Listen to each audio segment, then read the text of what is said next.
Morning, dear friends. In today's class, we are going to deal with Sujata Bhatt's at different history. Not a familiar person, but her works are very simple in Indian writing in English. Different history. ஒரு ரொம்ப எளிமையான ஒரு கவிதை. சுஜாதா பாத். சுஜாதா பாத் பத்தி நம்ம சில விஷயங்கள் பார்ப்போம். லிவிங் ஆதர் 6th May 1956 இவங்க பிறக்கிறாங்க. இவங்களுடைய வாழ்க்கை முழுவதுமாக வெளிநாடுகளிலேயே சுற்றுப்பயணத்துல இருந்தது. Move to USA. இவங்க பிறந்தது குஜராத்ல பிறந்திருப்பாங்க. 68ல ஒரு 10-12 வருஷத்துக்கு அப்புறம் அமெரிக்கா போறாங்க. அங்கேயே படிக்கிறாங்க. She studied at university of Iowa, IOWA. She settled and he explores many things in Canada and Germany.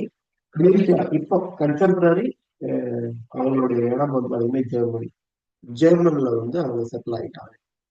And இவங்களுடைய ஒர்க்ல இருக்கக்கூடிய தீம்ஸ், அதாவது பொதுவா இந்த டயஸ்போரிக் ரைட்டிங்ஸ் நம்ம சொல்லுவோம். ஒருத்தங்க இந்தியாவை விட்டு இல்ல ஒரு பர்டிகுலர் அவங்களுடைய ஓன் கண்ட்ரியை விட்டு இன்னொரு இடத்துல போய் செட்டில் ஆகும்போது அவங்களுடைய சொந்த நாட்டினுடைய அந்த லாங்கிங், அந்த நினைப்பு திரும்பியும் அவங்கள பாடாப்படுத்தும். அவங்கள டயஸ்போரிக் ரைட்டிங்ஸ் அதெல்லாம் வச்சு எழுதுவாங்க. அந்த தீம்ஸ் எல்லாம் கொண்டு வர்ற மாதிரி சல்மான் ருஷ்டி, VS நைபால், இந்த மாதிரி நமக்கு லிஸ்ட் அவுட் பண்ணலாம். அவங்க சுஜாதா பாட் ரொம்ப எளிமையா, லாங்குவேஜை பொறுத்தவரையும் ரொம்ப எளிமையாக இருக்கும். ஸோ இவங்களுடைய ஒர்க்ல அதிகமாக நம்ம பார்க்கறது cultural displacement, migration and identity. இதுதான் டயஸ்போரிக் ரைட்டிங்களுடைய தீமாகவும் இருக்கும்.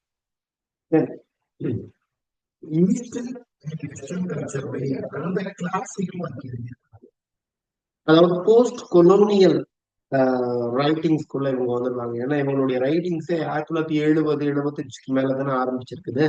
அதனால போஸ்ட் கொலோனியல் திங்ஸ் இங்க இருக்கும். அதாவது எந்த கல்ச்சர் பெஸ்ட், வெஸ்டர்னா ஈஸ்டர்னா, எல்லாத்துலயும் நல்லது கெட்டது எல்லாமே இருக்கு.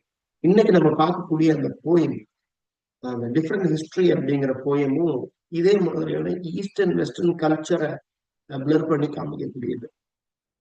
இவங்களோட முக்கியமான ஒர்க்ஸ் ஃபர்ஸ்ட் பாருங்க, புருனிசம். 1988ல வரக்கூடிய ஒரு கலெக்ஷன். ஏன் இது ரொம்ப முக்கியம் அப்படின்னா, நம்மளுடைய டிஃப்ரெண்ட் ஹிஸ்டரி அப்படிங்கிற அந்த பிரிஸ்கிரைப்டான போயம் இந்த கலெக்ஷனுக்குள்ளதான் அமைஞ்சிருக்குது, புருனிசியம். ஸோ இந்த இந்தியன் ரைட்டிங் இன் இங்கிலீஷ்ல நம்ம Gitanjali, good bye party to miss Pushpa, our cancer and introduction and different history, இந்த 5 போயத்துல கீதாஞ்சலியை நீங்க தனியா விட்டுலாம். மீதி 4 போயமும் எந்த கலெக்ஷனுக்குள்ளாடி இருக்கு. அந்த ரைட்டர்ஸ் நிறைய ஒரு ஃபேமஸான கலெக்ஷன் பப்ளிஷ் பண்ணியிருப்பாங்க. எந்த கலெக்ஷனுக்குள்ள இருக்கு, எந்த வருடம் வெளிவருது அப்படிங்கிறத உங்க சிலபஸ்ல அழகா நோட் பண்ணிருங்க.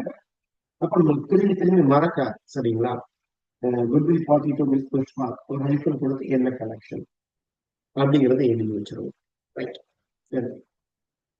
மங்கி ஷேடோஸ். இந்த மங்கி ஷேடோஸ்குள்ள இருக்கக்கூடிய ஃபேமஸான போயம்ஸ் பாத்தீங்கன்னா த ஸ்டோன் ட்ரிங்கா.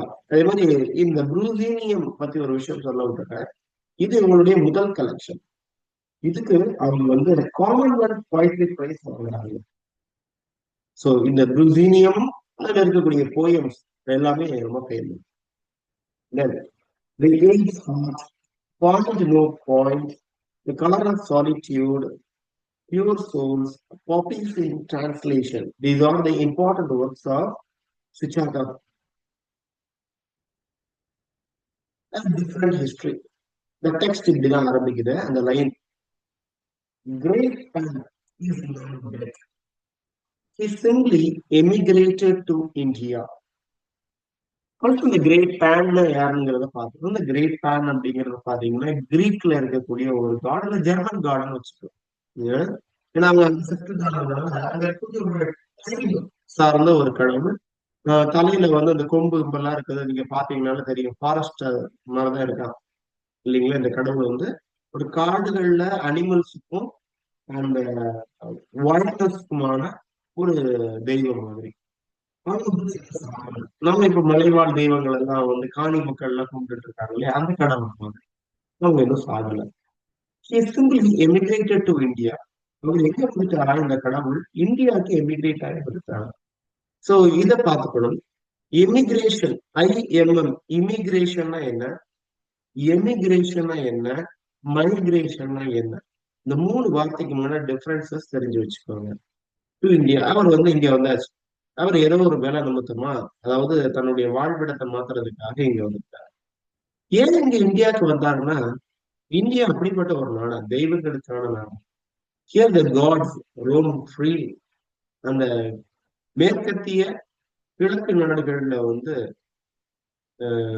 கடவுள்களுக்கு அந்த அளவுக்கு நம்ம கொடுக்குற மாதிரியான ஒரு பெரிய ஒரு ஆராதனைகள் வந்து அது கிடையாது. நம்ம வந்து ஒரு கடவுளை பிடிச்சிட்டோம்னா அப்படியே தூக்கி வச்சிருவோம். அவர் தான் டாக்டர், அவர் தான் எல்லாமும். ஒரு இடிச்சொல் அவரை சொல்ல மாட்டோம். ஆனா மேற்கத்திய நாடுகள்ல பார்ட் ஆஃப் தி லைஃப் தான் கடவுள். கடவுள் அப்படிங்கிறது பார்ட் ஆஃப், அதை தள்ளி நிறைய ரிச்சுவல்ஸ் இருக்கும், அதை தள்ளி.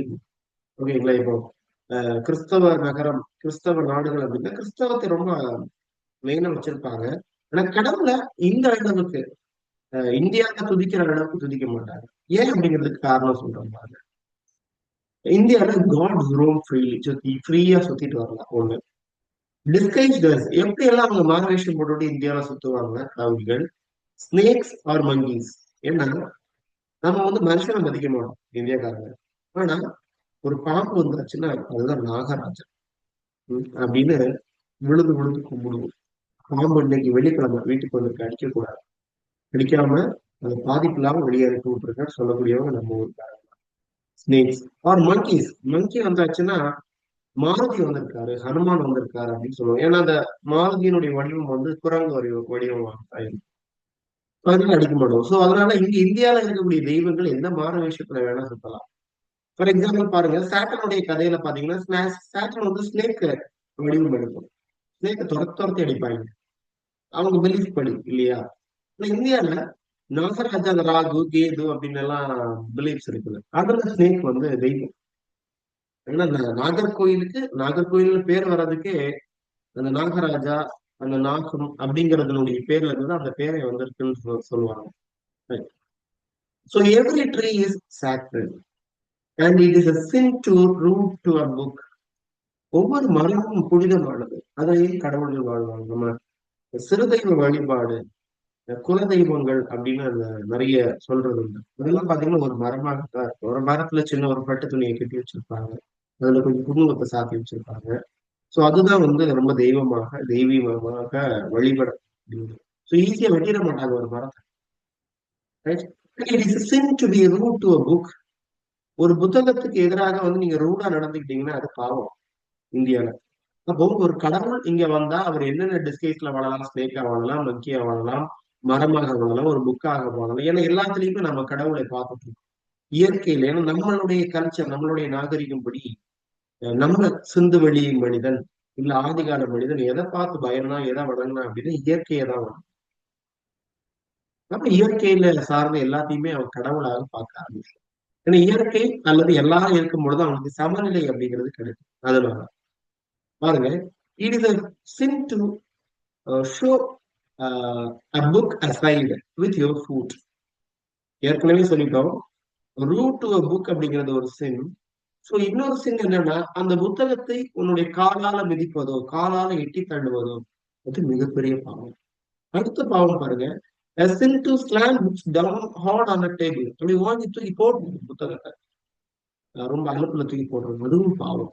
A sin to a sin to toss one carelessly across the room. அப்படியே ரூம்ல வந்து தூக்கி எறிகிறது.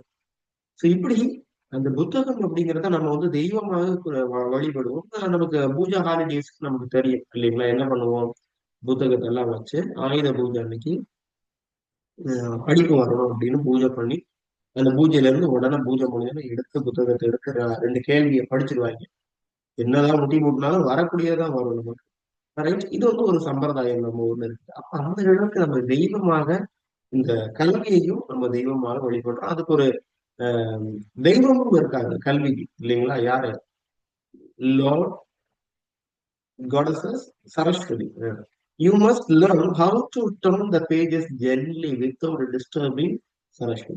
ஒரு புத்தகம் படிக்கிறதா இருந்தாலும் ஒரு ஒரு ஃபாஸ்ட் ஹரிமரியா படிக்காம மெல்லமா பட்டும் படாமலும் தொட்டும் தொடாமலும் படிக்கிறது அதுதான் கரெக்டான வெயிங்களா. புத்தகத்தை பரண்டி பரண்டி எடுக்காம ரொம்ப pages gently without disturbing Saraswati, without offending the tree from whose wood the paper was made.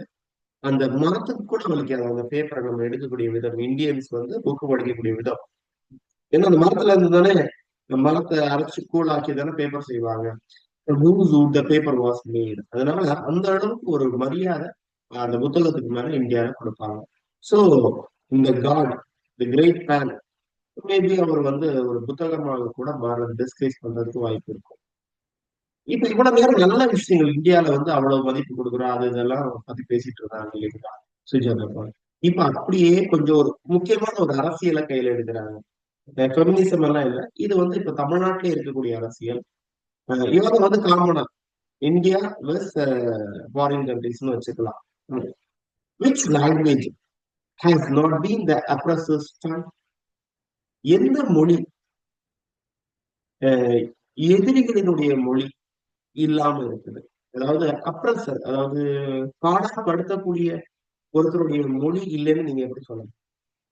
அதாவது இன்னும் சிம்பிளா சொல்லணும்னா எந்த மொழியும் பாவப்பட்ட மொழியும் கிடையாது. எல்லா மொழியும் ஏதோ இன்னொரு மொழியை சப்ரஸ் பண்ணிட்டு இருக்காரு. இப்ப எந்த லாங்குவேஜை நீங்க வசதின்னு சொல்லுவீங்க? Which language has not been the oppressors tongue? எல்லாமே அப்ரஸர்ஸ் tongue தான். எல்லா மொழியும் அடுத்தவங்களை சித்திரவதைப்படுத்தக்கூடிய மொழிதான்.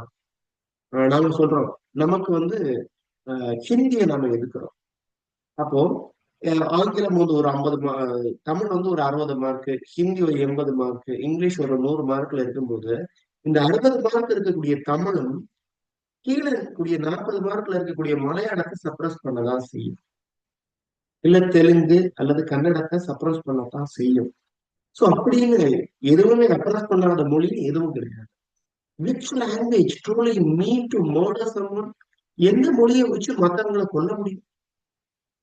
எல்லா மொழியும் மத்தவங்களை கொல்றதுக்கு தான். And how does it happen that after the torture, after the soul has been cropped with a long city swooping out of the conqueror space? அதாவது எப்ப நடக்குது? அவ்வளவு டார்ச்சருக்கு அப்புறமா எப்ப நடக்கும்? என்ன நடக்கும்? After the soul has been cropped with the long city sweeping out of the conqueror space. இந்த பெரிய அறவாளை கொண்டு அந்த கண்குறை நம்மளை அடக்கி ஆளக்கூடிய அந்த மொழியை நம்ம பொதுவா ஆங்கிலத்தையோ இல்ல ஹிந்தியையோ நம்ம குறிப்பிடுவோம் தமிழ்நாட்டுல. அந்த கண்குறை நம்மளை கைப்பற்ற வரக்கூடியவருடைய கழுத்தை வெட்டி தள்ள முடியுமா? Sloping out of the conqueror space, the unborn grandchildren grow to love that strange language.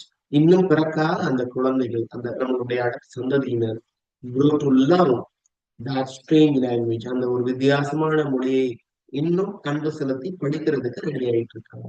Okay, கடைசியா ஒரு என்ன பண்ணிட்டாங்க அப்படின்னா ஒரு மொழி பிரச்சனையை கொண்டு வச்சுட்டாங்க. என்ன மொழி சிறந்த மொழி, என்ன மொழி மற்றவங்களுக்கு சல்லியப்படுத்துற மொழினா எந்த மொழியும் கிடையாது. எந்த மொழி, எல்லா மொழியையும் ஏதோ ஒரு வகையில மற்றவங்களை இன்னொரு சின்ன மொழியை வந்து சப்ரஸ் பண்ணிக்கிட்டே இருக்கு. ஜாதி மாறுதா, மொழி மாறுதா, எங்க ஜாதியில பிரச்சனை இல்லை அப்படின்னா எங்க ஜாதி கீழ் ஜாதி அப்படின்னு சொல்லக்கூடியவங்க இன்னொரு ஜாதியை அவங்கள இருந்து கீழாக வச்சிருக்கிறாங்க. ஃபார் எக்ஸாம்பிள் எஃப்சி அப்படிங்கிறவங்க மேல்தட்டு மக்கள், பிசி அப்படிங்கிறவன் வந்து தான் பெரிய ஆளு அப்படின்னு நினைக்கும் பொழுது எஃப்சியும் பிசியும் தன்னோட நான் தான் பெரிய ஆளு, இல்ல எஃப்சினால பிசி கஷ்டப்படுறாங்க அப்படின்னு நினைக்கும் பொழுது அதனுடைய உண்மை என்னன்னா கீழே எம்பிசி இருக்காங்க. இந்த பிசிக்காரங்க எம்பிசிய ஒரு டவுன் கீழே பார்ப்பாங்க. எம்பிசிக்காரன் நான் தான் பெரிய ஆளு அப்படின்னு நான் தான் ஆண்ட பரம்பரைன்னு சொல்லிட்டு வரும்பொழுது அவன் ஆட்டோமேட்டிக்கா யார சப்ரஸ் பண்றான்? எஸ்சி பீப்புள் சப்ரஸ் பண்றான். எஸ்சிலேயே என்ன பண்றாங்க, நாங்க வந்து மேல வந்துட்டோம் அப்படின்னு சொல்லிட்டு இருக்கும் போது தேர் ஆட்டோமேட்டிக்கலி எஸ்டியை வந்து சப்ரஸ் பண்றாங்க. ஏன்னா அவங்களுக்குள்ளேயே இன் பிட்வீன் அந்த ஷெட்யூல் காஸ்டுக்குள்ளேயே அவங்க திருமணம் பண்றது, அதுலயும் அந்த குறிப்பிட்ட ஜாதிகள் பார்க்கதான் செய்யறாங்க. ஸோ இப்படி ஜாதி ஆர் மதம் அல்லது லாங்குவேஜ் ஏதோ ஒன்றின் பேர்ல இங்க அப்ரஷன்ஸ் அப்படிங்கிறது இருந்துகிட்டே தான் இருக்கும். ஃபைனலா அந்த இந்த ஒரு அப்ரஷன் டச்ல வந்து சுஜாதா பாட் போயத்தை முடிக்கிறது ஒரு பிலாசபிக்கலான எண்ட். ஆனா லாங்குவேஜ் எல்லாம் பாத்தீங்கன்னா ரொம்ப எளிமையான ஒரு language, right? So once again இந்த டெக்ஸ்ட் ரீட் பண்ணுங்க. If you have any other doubts, comment it. Thank you.